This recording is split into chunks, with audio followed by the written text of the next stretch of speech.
returning now to the 2020 reparations resolutions, how do they propose to make amends for all of this accumulated harm? Both Asheville and Buncombe County committed to create a joint commission that will make recommendations for how to address all of the harm they had caused or supported in the Black community. And that brings us to our local reparations process.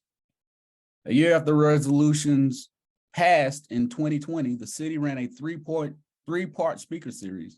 City also allocated $2.1 million to reparations and hired the company Tequity to oversee the process. Last year, the Community Reparations Commission was formed and Buncombe County allocated $2 million for reparations. Both the city and county agreed to continue funding reparations in future budgets. The Community Reparations Commission has 25 members. The chair is Dr. Dwight Mullen and the vice chair is Mr. Warner Little. The commission is made up of 15 neighborhood representatives and 10 other community members who were selected by city council and the county commission.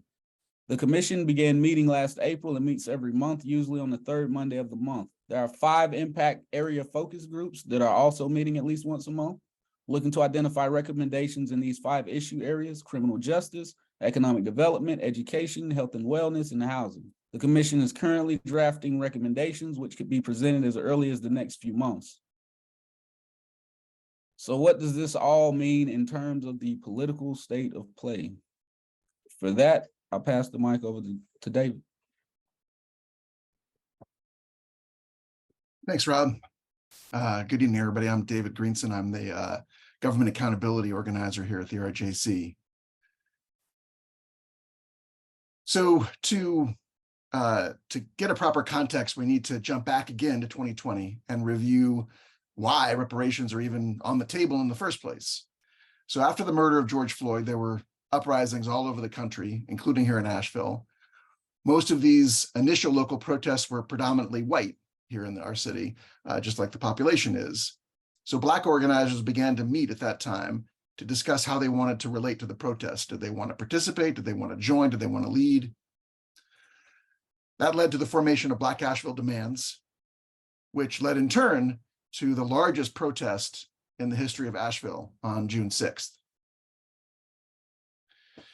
This protest centered Black community members, with massive numbers of white people showing up in support.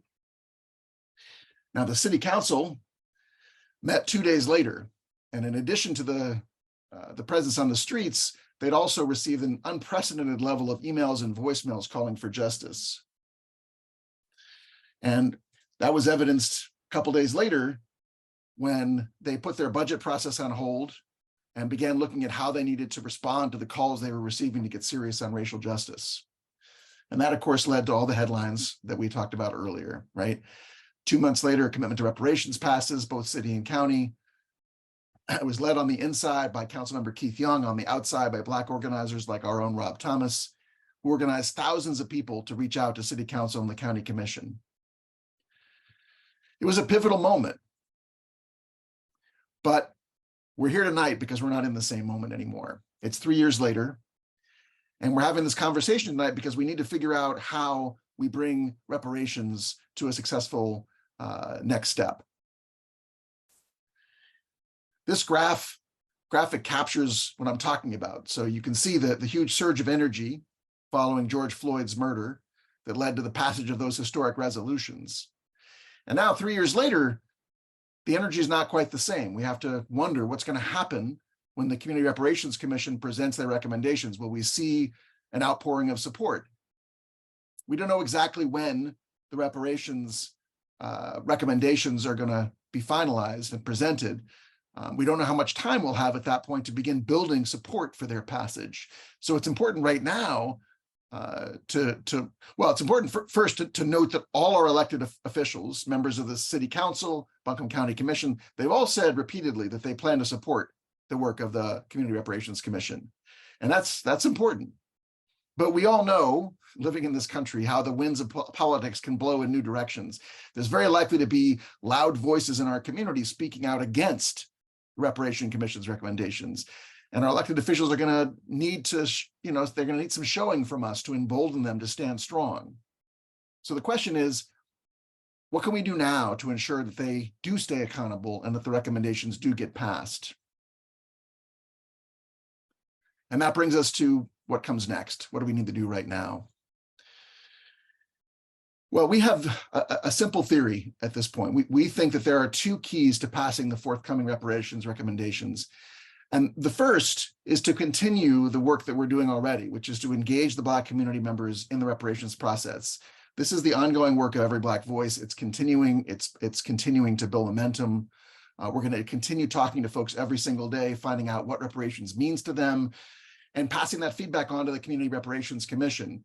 We're going to continue sharing the draft recommendations in community and encouraging folks to make input and get involved.